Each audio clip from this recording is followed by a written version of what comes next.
Hello, amazing parents and caretakers, and welcome to the Pumped Up Parenting Podcast. I'm your family empowerment coach, Celia Kibler. I'm a mom of a blended family of 5 kids. I'm a grandma of 9 kids, an author, a teacher, a speaker, and a consultant with over 40 years of training and real-life parenting experience. I'm here to offer you practical, doable tips, strategies, and techniques that will pump up your parenting skills and create peace, love, and laughter throughout your family. In addition, I'll be interviewing some great humans that are on a mission to make your life a better, happier, and healthier life. So let's not waste any time and get started with the next episode of the Pumped Up Parenting Podcast. Thanks for listening. Hi, everyone, and welcome to another episode of the Pumped Up Parenting Podcast. Today, we're talking education. It is a hot topic for all parents because we all want our children well educated. Do you homeschool? Do you private school? Do you public school? Do you go to a religious school? What kind of school do you go to? How do we get the best education out there for our kids? And today, my guest is Cara Jill Newman. And Cara Jill Newman is the founder of Precious Presence. She is an education expert. She and I have shared so many great conversations around public education compared to other opportunities that parents have and how we can really improve the education system so it's not an either or, but it's more balanced as to what you want for your child.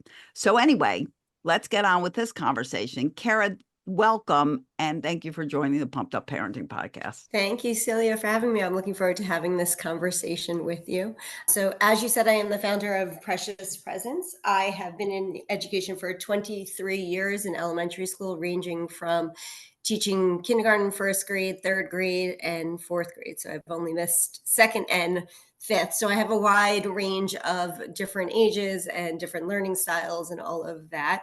I am also a life coach and a mind body practitioner. And in my classroom, I center on the mindfulness and the awareness of not only just my teaching, but also teaching my kids the mindfulness strategies and all of those strategies that they need in order to be really present in the classroom and in order to show up into the classroom with this mental health, everything that's going on in the world with mental health, but how can they show up and how can I show up in the classroom, allowing them to feel welcomed, allowing them ready to learn, and really putting that mental health and mindfulness at the forefront so that we can kind of have that comfortable setting in the classroom for all. So the education and academics can then take place. Yes, and I love that because so often in public schools and private schools too, they put children into a box and all the kids are going to learn this way. And we know from study after study, history preaches this, we don't all learn the same way. We are not robots. We are humans. We are individuals. We have our own emotions, our own feelings, our own brain power. And that makes us very similar, but different in the way we learn what we need to learn and the way we feel comfortable about how we learn. Some kids are just really feel inadequate and they have low confidence because they see other kids doing so awesome. And I think a huge missing piece is the child themselves, is recognizing what that child needs every day when they come to school. And you and I talked about it before, and I think maybe let's talk about it a little bit about how they come to school. I'm the one all about stopping yelling in families. And I'm always saying that if the morning is all stressed out and you're racing around and you're screaming and yelling at your kids, none of you can start the day on an upbeat note, on a positive note. You're already feeling badly. And I know you see that in your classroom. So talk a little more about what you do in the morning to get kids feeling positive and welcoming their education. Yeah. So the first thing I actually do in the morning is myself, my own awareness of how my morning went, to be honest. So I get to school, and because we kind of forget that, departmentalize our things. And it's like, well, teacher shows up and teacher is teacher. And we forget that we're humans and we're moms and we're parents ourselves. So the first thing I like to do if time allows is really just come to class. I put on quiet, calm music as I'm going to school and center myself so that I can kind of recenter from what happened at home, what happened with my own two children before I get to school. That then led me to thinking to myself, well, if I'm doing that for me and I have that awareness to do that, why don't I discuss that with the kids and teach that to the kids so that the kids understand that, like, we are going in little segments in our days and segments in our lives. And what happened before this is a segment. And then you're going into school and you're walking in, and now we're entering our next. So, what we do when we walk into the classroom is I allow them for about 15 to 20 minutes to just walk in, say hello to their friends. I teach them from the very beginning, first day, you're going to walk in, you're going to say hi, you're going to say good morning. Like, good morning is actually a thing these days with children that we have to teach. Like, you're going to look at each other or high five, whatever it is, but we're going to say good morning. We're going to say, how are you? And I give them that time to, they can write, they can draw, they can read, they can just sit calmly and quietly talking to their friend. They can catch up. They could talk about sports the night before. They could even talk about something that happened before at home, whatever it is. I create a very warm environment so that they have that time, 15 to 20 minutes, where they can just settle in, however that looks for them, and use that time to prepare them for the day. Then after that, we actually get together as a class and we have a mindful moment where I do a sound bowl. And each kid, one kid comes up a day, they bring the sound bowl, they start our day, we take a mindful breath. We just kind of, and I talked about, we set our intentions for the day. So I teach them intentions as well. Like, what is your intention for the day? If you had a rough morning, maybe your intention is to allow those feelings to be, but not have them overcome you. We set intentions for, maybe we have a test that day and your intention is to really focus and listen in because you want to make sure you absorb whatever that intention is for the day. We go over, and then we check in with each other and we talk about, like, how are you, what's going on. We have a scale, we check in with many different things. We have some emoji charts, some animal charts with different emotions. Sometimes it's a sliding scale where they can go all the way from like surviving to thriving. So that was from Same Here. But they talk about just how they're feeling. And honestly, by the last day, like when people come in for the check-in, my kids are like, well, I'm happy and I'm sad and I'm angry and I'm mad. And we talk about that. Like, that was one of the reflections that my kids said on the last day, that they loved how every emotion was allowed in the classroom. And that not one emotion, they didn't use the word suppress, but not one emotion was not acceptable. And they liked how they were given the awareness that they were able to feel excited because they had PE that day, but they were also angry because their brother took something from them in the morning and they didn't have time to get it back because they had to get to school. And understanding that both of those were able to coexist allowed them to kind of not stay in one emotion and not settle in there and say, well, that's my day, that's how it's going to go. So that's for the, and then we read a book, usually centered around some sort of character education type theme that then goes into, and we have a discussion about that. But that's how we start our morning. And it's a really lovely way to start our morning. It's a lovely way to create community. And it's a great way to just allow them to realize that you're not here only for education. You're not here only to learn. You're not here only for academics. Like, that's the least of it, to be honest. That only can come after. So, Right. And just to reiterate, you are a teacher of fourth graders, correct? These are yes. So fourth currently graders. I teach fourth grade. I've been in Right. fourth grade. So I just wanted people to realize that Yeah, this is not a kindergarten classroom. This is yeah, a fourth grade yeah. classroom. And what's great about it is, in doing this, you are teaching children respect for themselves, respect for others, compassion for others. They are feeling welcome. They are feeling valued. Yeah. They have a place in this classroom. They're not feeling invisible. Like so many times kids feel, especially the shy kids, the kids that are not first to speak up or Hmm. first to talk about something. It gives everyone the confidence, builds their confidence to speak up and to talk about how they're feeling and what they're doing. And Definitely. You And I know, would do it, to be honest. I now teach fourth grade. I also work with a fifth grade classroom once a week. We also have a mindfulness time where we get together and we talk about, I call it mindfulness, but we just talk about life. We talk about anything that's coming up. We talk about strategies. I would do it in the younger grades as well. If that was my role, I would just do it differently. But I think still, even in kindergarten, just coming in and letting go of that hustle bustle that we live. And you ask these kids when they come into the classroom and you ask them, how was your morning? Some of them haven't eaten breakfast yet. And then that's like another thing. So I allow them to eat when they come into the classroom because some of them didn't have time. And it wasn't, I work in a community where money's not an issue. They have breakfast. They can have food at home. It's not, I know that we all work in different right, communities. Where I work, that's not, for most of them, that's not the issue. It's more of honestly like, well, I didn't have breakfast because mom had to drop me off at school because she had to get to work, or dad had to get to work, or my sister was having, crying, and we had to just go. So with all of that, like I say to them, bring in something to eat. We're not going to go until 11 o'clock in the morning and that's going to be the first time we eat. Like those things are that's a also long another time. thing. Yeah. And those are also the things that I try to bring into my classroom to make it more of a home environment than a classroom environment, because the going to the bathroom, the when you're allowed to eat. And like we talk about how I'm going to be lenient on these things if we can create an environment together with respect. If we can do it in a way that you can kind of say, okay, I'm going to eat snack, but I'm not going to be crunching on my chips while Mrs. Newman's teaching.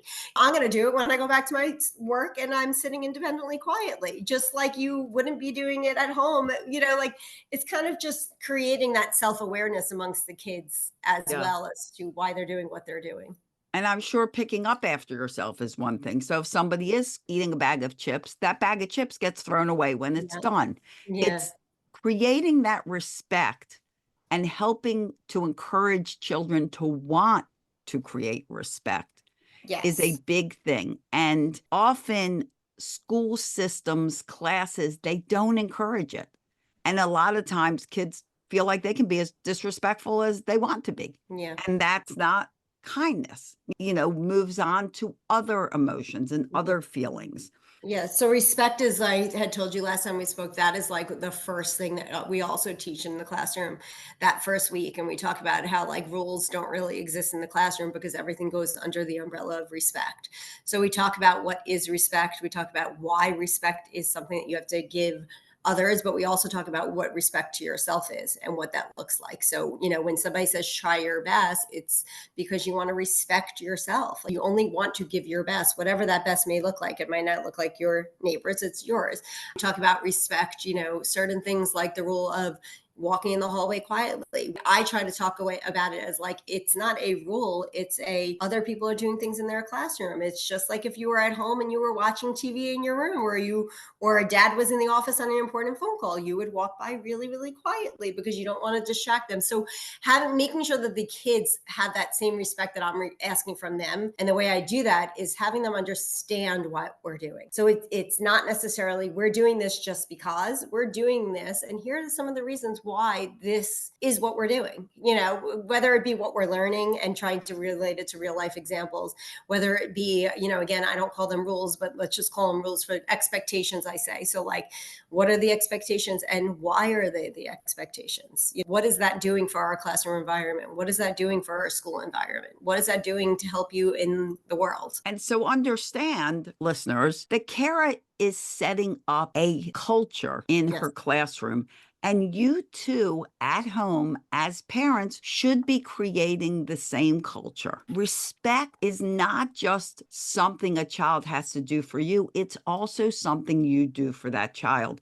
And Cara, when you're doing all this in your classroom, you're asking kids how they feel. You're asking them, did they have a good day, or, is anything bothering them? That is treating them respectfully. Yes. And Yeah. when kids get treated respectfully, they learn to treat others with Yeah. respect.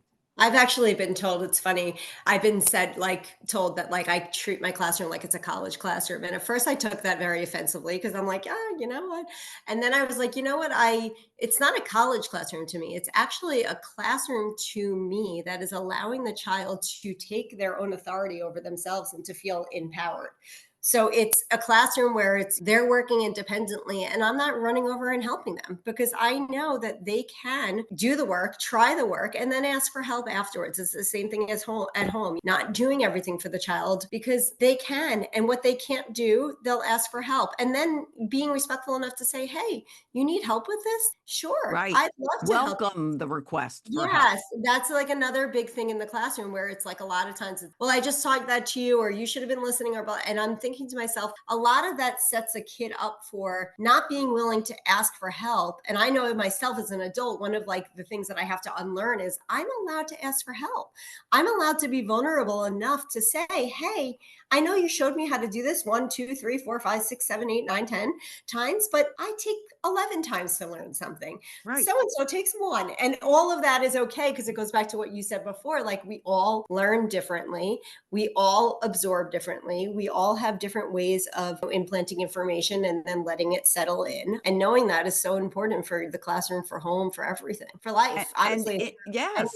And in your home life, if you are not, what's the word? If you're not considerate of your children and knowing that as humans, we make mistakes and then you bash them for making mistakes or scream and yell, your child will never ask for help. And they will feel intimidated to ask for help in the classroom as well, because they now have it ingrained in their brain that you can't make a mistake. So part of a child being able to ask for help is a parent welcoming their questions, not judging them, not criticizing, not being like, I just did that. And sometimes parents, I'll give you a little hint that is helpful. If you've told your child over and over again how to do something and you spoke clearly and you were calm when you told them, you weren't screaming and yelling, and then your child asks again, instead, why not ask them, why don't you see if you can teach me how to do it? If you can tell me how to do it? Because sometimes they just need the encouragement to remember Yeah. and to really dive into their memory and think and not. Because often some kids, like some adults, like the easy way out. And they're like, okay, well,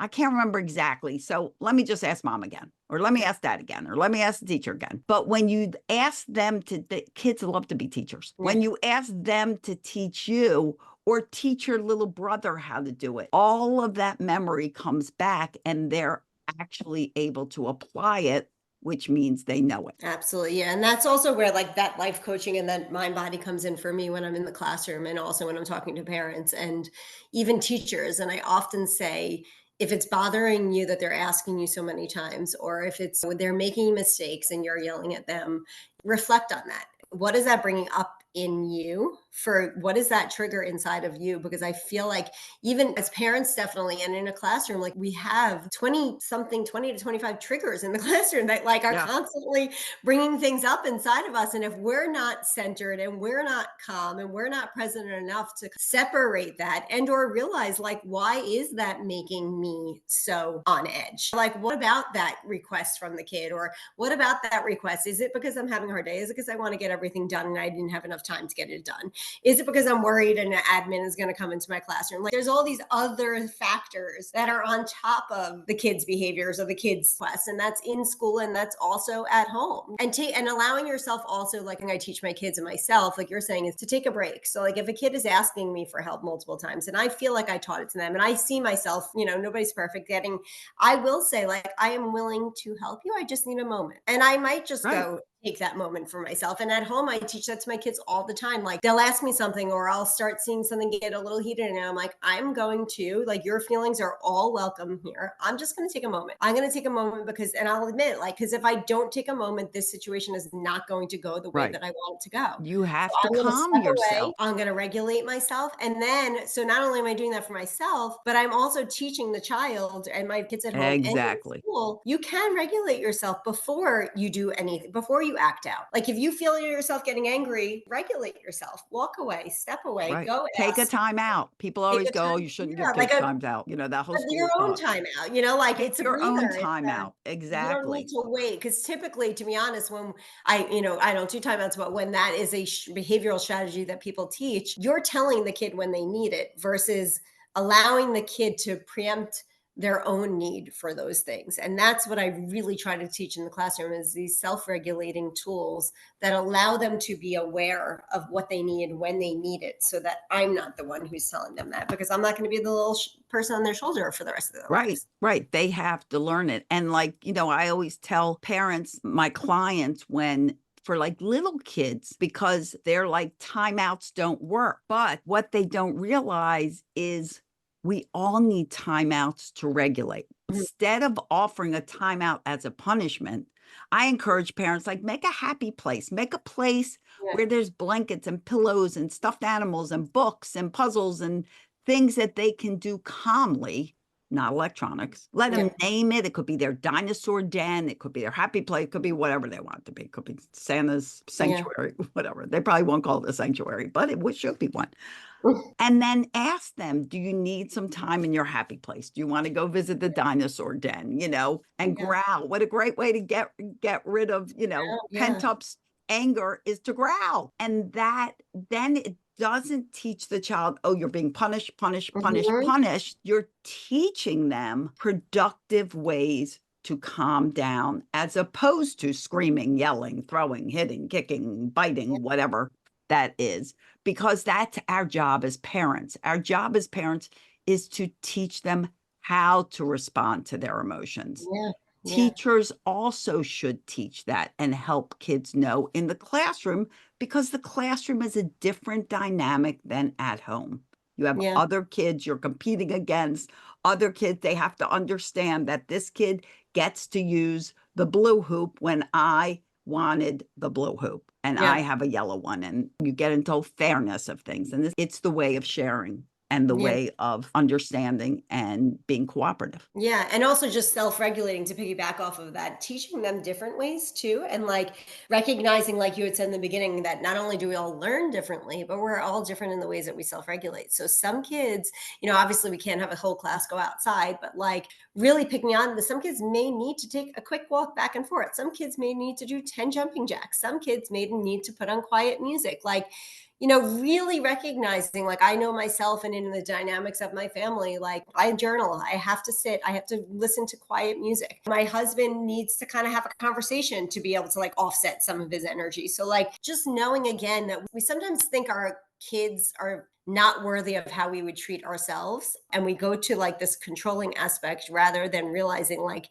they're little adults. And to be honest, if we treated them, a lot of us are the way that we are because of the way we were brought up, whether it be in our family or the school system. So if we could like kind of unwind that school system thought process of we're all learning the same way and we're all doing the same thing, we all have to do the same thing, those kids can then grow up differently than we may have, rather than we're going to just keep doing the same of the same because that's just the way we did it and that's the way that I did it and that's the way the schools do it. Really looking at that system and looking at everything and saying, okay, and now it's time to do things differently. This is not working anymore. Or we have a lot of adults now going through mental health and anxiety. We have a lot of kids going, diagnosis of anxiety and ADHD and ADD, and all those diagnoses are on the uprise. And it's time to look at it in a holistic way Yes. and say, what are the tools and what are the things that we can do, and what are these kids like screaming at us that they, not like literally screaming, figuratively screaming Right. at us, that they need for themselves, so that we don't just immediately go to a diagnosis and we don't immediately go to, well, let me just slap something on you and now I know have all the answers, because even the answers aren't going to give you everything. So it's still going back to self-regulation. It's still going back to what's underneath that. It's still going back to the kid learning about themselves and what works, and they're smarter than we think. I have my kid, a quick little story. He woke up wrong side of the bed, I'm going to say, and he went outside, and I remember I used to do this as a kid, like I'm running away, and like he just went outside. My husband's like, shouldn't you go? I'm like, no, he's going to be okay, I promise. And I'm looking out the window, and he comes back to the door and he's covered in mud, and he's like, I fell in the mud. I'm like, no, you didn't, sweetheart. And he's like, you're right, I took the mud and I put it on me. And he was in a completely different space when he came in, because he knew intuitively that was how I was going to ground.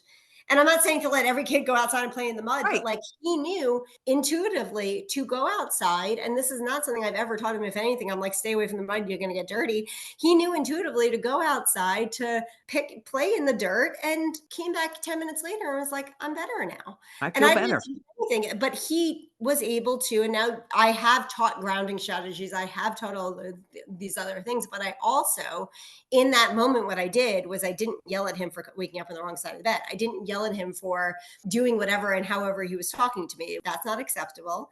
You are not able to talk to me like that and or use your hands. But what I'm going to do is I'm going to stay over here. I'm going to still be with you. I'm going to be with you while you're going through whatever you're going through. And you tell me what you need right now. But there's also a boundary. You can't cross this one. And he Right. did. He went outside. He did what he needed to do. He came back and we were able to have a great day because I didn't jump to how can I fix this? Right. And then Right. that's the same thing in the classroom, but it's harder in the classroom because you have so many more children. But again, if we from the beginning of the school year teach them these self-regulation strategies, you're not then trying to They regulate take the control. kid. Hi, this is Celia, your host and family and relationship empowerment coach, and mom and grandma, here to take a break from this podcast to give you a special opportunity.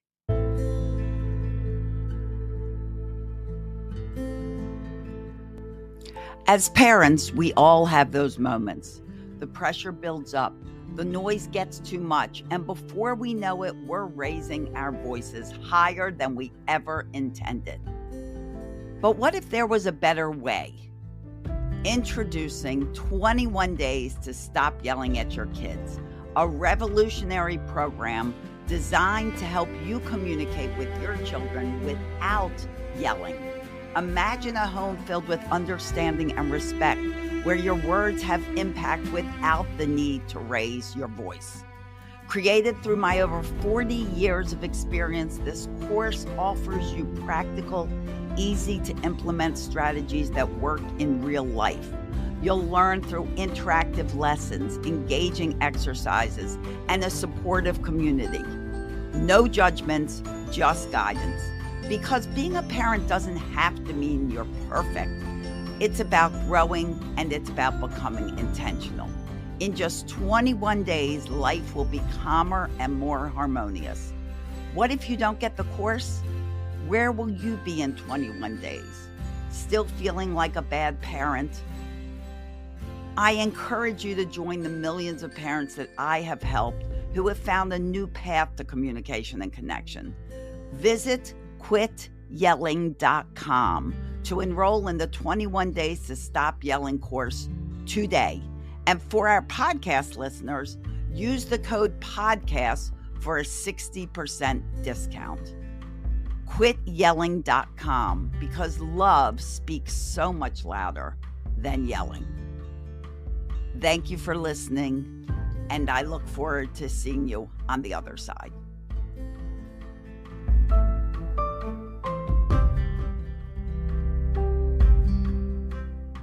They take control of like, oh, here's your bucket. Remember, you learned all XYZ strategies that you actually helped us add to our list. Which one of those is going to work for you today? I can see that you need a little bit of time. Do you feel the same way? Yes. Okay, go take that time. Because me trying to push math or science or social studies or English, because that's what Right. my agenda is not going to get me anywhere. So we're going to take a break. We're just going to take a break. I have my kids who are taking breaks and that's another thing that we do is after every subject I teach, for integration purposes and for all that, we take at least a 10-minute break in between. And your It's brain needs that. no, we can't. And the concept of that a child can learn math, science, social studies, reading, writing all in one day, we have to again point the mirror back at ourselves and say, as an adult, would you be able to do that? Right. And I And don't that's know what what kind of went wrong at COVID homeschooling. Yeah. And it is scientifically proven that our brain needs breaks. The example, whether you're a child or an adult, take the example of like you're reading over something and you've got to make a comment on some section and you're like, oh my gosh, I've read this 25 Yeah. times and it is not sinking in. You Mhm. walk away, you go make some tea or you have a snack and you come back, or you go to the bathroom, you come back and there it is in neon lights. Right. Because you gave your brain a break, and we need it in regular intervals, and so do kids. They Yeah. cannot just learn. That's why it's so disgraceful when for punishment, schools will take away recess or a Right. teacher will take, excuse me, take away recess. One of the most important things to learning and retention and memory, and they Yeah. take it away. Yeah, I mean, that needs to be longer in schools too, if we talk about the school, Yes. like recess needs to be longer, lunch needs to be longer. And just where the emphasis is and realizing, like you just said, the science behind it, that it's not just like, well, because they need more playtime. They absolutely do need more playtime. If a whole day could be play, that would be amazing. But it's also just the way in which their brains work, the way in which their brains learn. And again, talking about strategies, it's the way that they can then cope later on in life. So, oh, I need to, because they do need focus time. I actually think that that's a thing that's in school, especially with technology, that like I'm seeing a downfall of Right. like the amount of time that they can have on a task. So now it's like, okay, let's try and stay on a task for X amount of time. And then afterwards, we're going to give ourselves a break, or we're going to take a break and then we're going to work on this, however that is. But that sustained focus on a task is another thing that needs to be learned and or taught. So that kind of goes hand in hand in the way in which the school system works. It's like the good thing, like teaching that, like teaching and saying, here's something that we're going to learn, and we're going to have to sustain our focus on this. And how are we going to do that? And recognizing kids are full of energy. They're Yeah. full of energy, and if we don't burn it constructively, they're gonna burn it somehow, Yeah. screaming, yelling, whatever it is. With my clients, I'll sit there and they'll be like, "How do I get them to sit still? In a restaurant, how do I get them to sit still? In doctor's office," whatever, wherever, like, the waiting area is. Mhm. But the best way to do it is spend 10, 15 minutes, let them run around the house, let them Yeah. burn energy before and after. Just like you said in the classroom, they have to sit, they have to learn a lesson. We're going to read a book, we're going to take a test, whatever it is. Do something that releases energy before and do something that releases Yeah. energy after. You Yeah. have to be proactive. It's amazing how much energy kids have. And I often wonder about adults. Like we always say we're tired, but really, did I learn to like just suppress all that energy? And then as adult, like it's just, I often think about that. I'm like, why is that? I don't think it's because I have more to do, because these kids could go literally from 9 o'clock in the morning till 5 o'clock at night, running, running, running, running. And Right. they're like the Energizer bunnies, but we try to like tame it. But like you're saying, it's kind of like, let's use it. Let's run around. Yes. Let's make the classroom time games. But all, and with all of that, it's teaching the appropriate behavior, the way in which to Right. do it appropriately. And I think the key is recognizing what a child is. A Mhm. child is a human. A child is not a possession. A Yeah. child is an individual. Child has their own feelings and ways of dealing with stuff. They have their own personalities. And when we understand that, once again, they are not little robots. They are not, well, they're going to act this way and no other way. Yeah. No. Do you act the same as the person next to you? Yeah. The same as someone you work with? No, you have a different personality and And they're not different us. abilities. Yeah, and they're not us. So as parents and as teachers, we may want all of these things to have this perfect little setting or perfect little family dynamic, but like they're not us. So it's looking at them and really talking to them and asking them, what do you need? How are you doing? A lot of times I'll talk to parents and like, oh, well, yeah, she's so much like me or so much. I'm like, but they're not as much like you or your sister or brother or dad as you think they are. It's just like we want them to be so that we can control them and we can give them all the answers. So if we kind of back it up and we're like, really, they're not. They came here and they just happen to, you are their parents. But like you said, they're not our possessions. They're not us Right. to fix and solve and do everything for.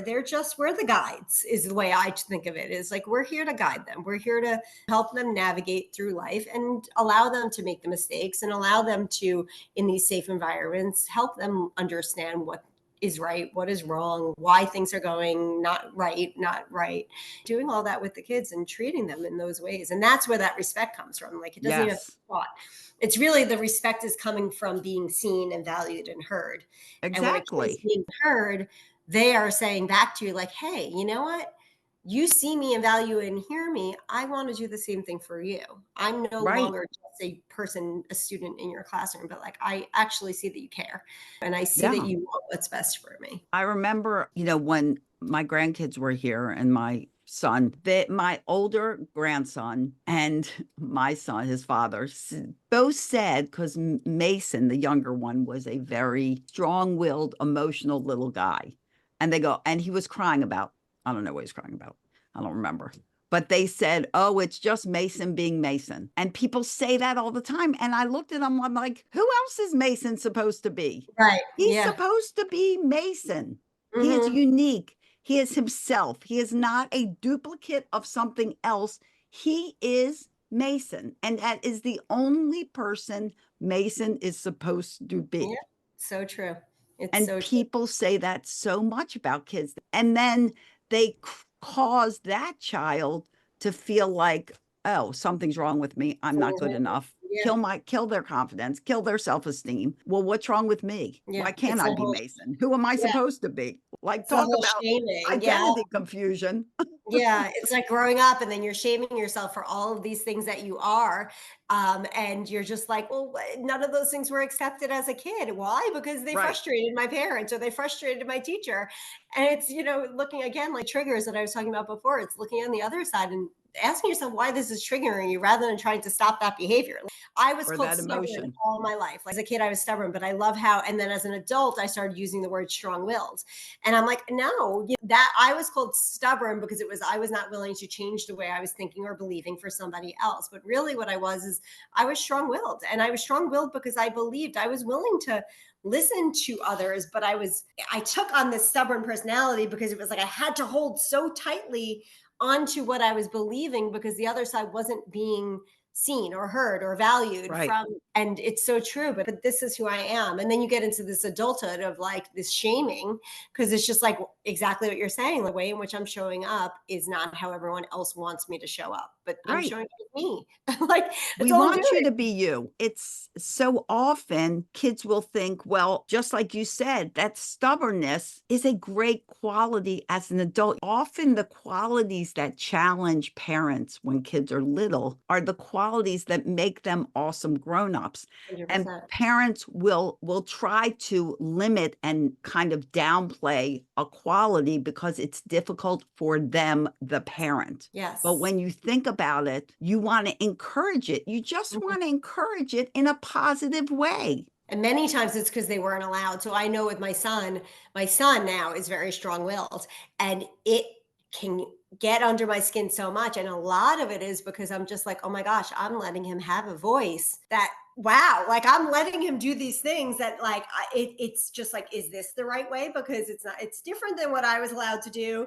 And I love it. But like now I can see why it's hard to allow him to do some of those things. And so it's hard, but you sometimes have to take yourself out of the equation and sometimes be this like witnesser of what's going on and be there as, again, as the guide, but not as the end all be all, not as the one who's making the decisions, not as the one who's telling the kid how to act, how not to act, what to do, what Right. not to do. Commander in chief, No, you're a parent and or a a teacher, and teacher. yeah, and then a lot of also in the dynamic of a classroom. One of the things that's like interesting for the kids to learn, that's difficult to learn as well, is like how can I continue to be me in this classroom that may not be accepted from everyone? But so we talk a lot about that also, of like our differences in the classroom and how we're going to accept everyone and how you might feel different than other people and how that's a good thing and how you don't want to change for other people. You have the kids who are like, it's really hard for me to make friends, or the moms who say that. And I'm like, your child needs to just continue being them. They're going to find who, Right. like, the most important thing here is for your child to not change them and who they are. Maybe to learn certain things and to keep self-regulation and enhance themselves. Though I'm not talking those things. I'm talking like personality traits that maybe don't mesh. But the worst thing we can do is teach those kids to change those personality traits in order to mesh. Right. It's more of like teaching the class dynamic of, we become such a family that it's like, yeah, you don't love everything your sister's doing, but you still love your sister. You still accept your sister and you Right. still allow her to be her. That's what we're doing in the classroom as well. It creates a family dynamic for a year. And recognize that everybody has their strengths Mm-hmm. and Yes. we don't have the same strengths. Mm-hmm. And that's what makes us complementary to each other. Like in a classroom, you may have kids that are analytical, kids that are more creative, kids that are more leadership quality kids. Kids are more like tell me what to do. I'm a really hard worker and Yeah, I'll do it, it's and they happening. won't come up with their own ideas. And I think it is so important that at home and in schools, we recognize each child's strengths and put those to work. Yeah, we do the strengths in the beginning, and we also do another thing on top of the strengths. We talk about our strengths, and we talk about like who you can go to. Like, oh, if you need some art, go to this person. But then we Right. also talk about our values too, because that's like something I did not learn as an adult of like, what do I value in life? So they, from a very young age, learn. We talk about like, what do you value? Like, not your parents, you. So I give them one of those sheets that you would fill out as an adult of like, do you value great test scores? And I tell them that, like, to be honest, and I know it's crazy to hear this as a teacher, that wasn't a value of mine. That No, was a value of my parents, but it wasn't a value of mine. Some kids truly value that. And then like on there is like, do you value interpersonal relationships? Do you value alone time?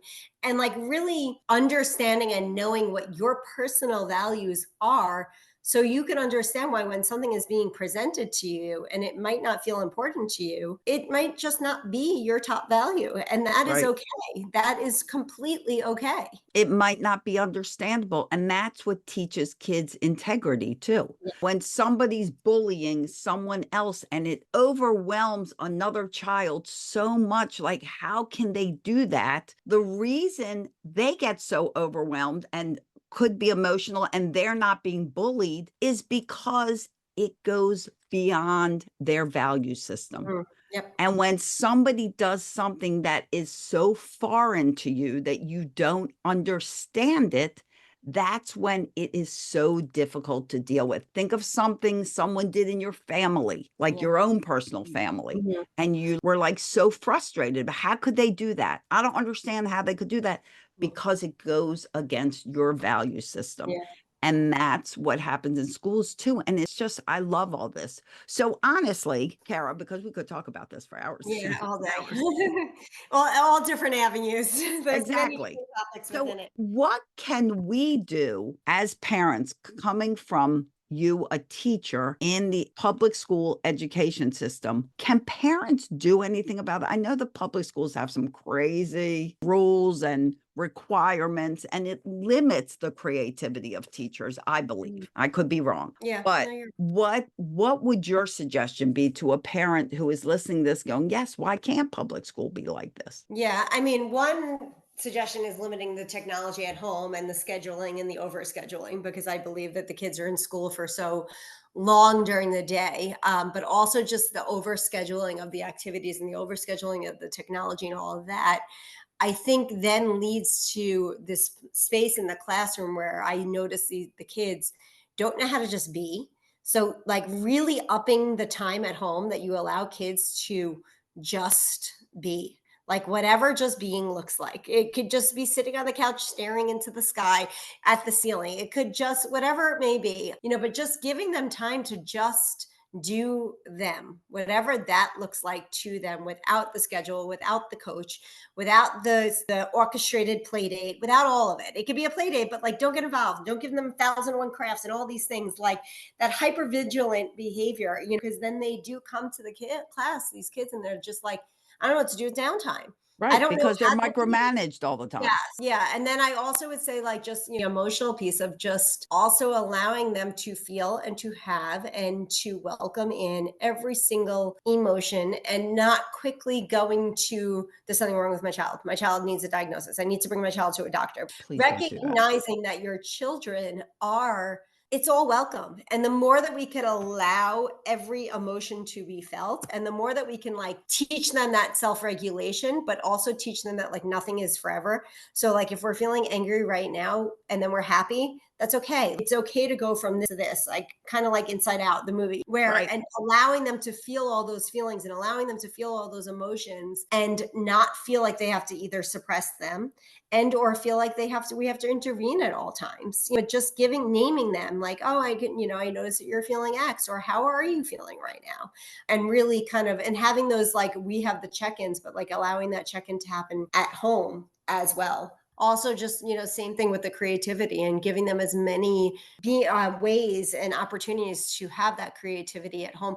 I feel like we're a unit. So I think what I see in school is, as a teacher, we need to all help each other, right? Because it's like we want the school system to change. We want the kids to be able to go to the school system and be really creative and open learning and have all this play all day long. But then a lot of times these kids are then sent home and they're given this iPad or they're given this Chromebook and they're not given any unstructured time. So we then, as teachers, have to train them how to have unstructured time. So it's like if we could all just band together and realize that that is what's best for these kids and kind of teach it at home and also teach it at school and foster it at home and at school and all together. Because I think it's a little separate. I think it's almost like you could teach us at home and I teach us at school versus really becoming a unit and saying, what are these overall skills that our kids need and how can we foster them throughout their life, throughout the day, throughout everything, so that now we're not necessarily only teaching science, math, social studies, and all those things, but we're teaching life skills that Yes. then set them up for success no matter where they are, no matter who's with them, no matter what. They're just getting life skills. Like those life skills have to be Yes.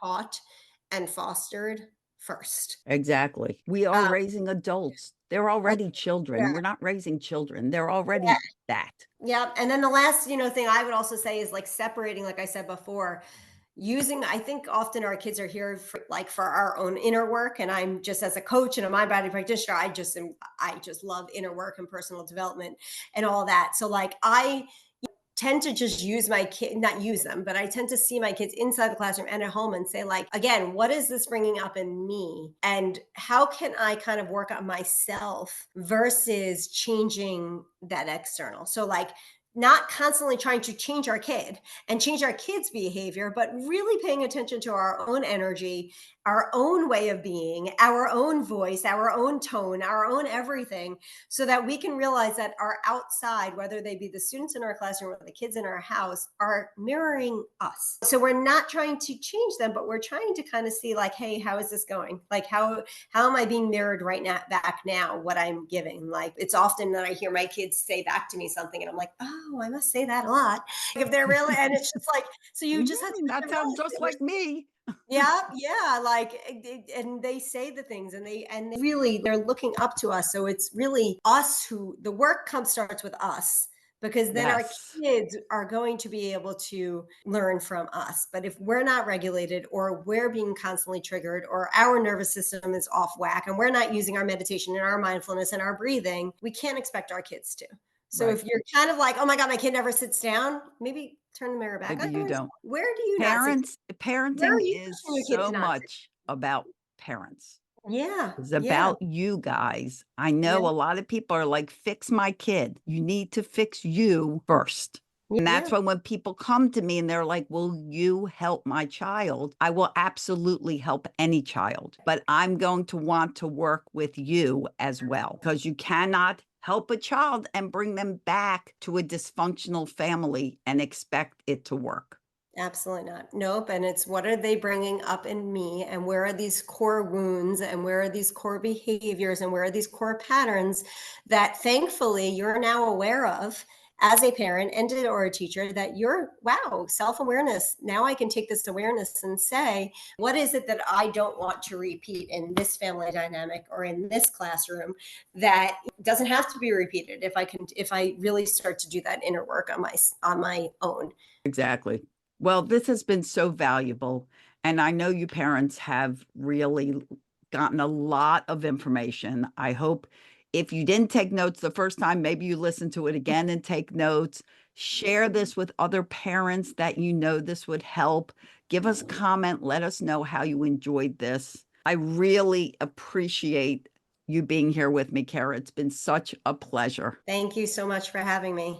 It's a pleasure. Can you let people know before we go how they can reach out to you specifically? So they can reach out to me, find me on Instagram at Precious Presence 54. So it's Precious Pre. I don't even know how to spell it, to be honest. Now I'm getting trying like SENCE, is that presence? yeah, like presence, not like Not presents. gifts. Yeah, so Presence. Precious Presents 54. They can reach out to me, they can DM me. I'm open for, any and all, and I love to be a part of the conversation of how we can make the public schools better, but also how we can integrate this social emotional learning for parents, for kids, for everyone. Yes, I so agree because we really need to do a clean slate with the school system because public schools should be as valuable as a private school education is, and even more so. And Yeah. sometimes private school educations are not so valuable, but Yeah. that's a whole different podcast. Mm. Anyway, thank you, Cara, for being here. To all of you, thank you for being here. We are very grateful that you took time out of your busy schedule to spend some time with us. Let us know how you enjoyed this podcast. Leave us a comment. We'd love to hear your opinion. Reach out to me, reach out to Cara. We're here to help you. And as always, I wish you days filled with, and we'll see you here next time on the Pumped Up Parenting Podcast. Bye bye, everyone.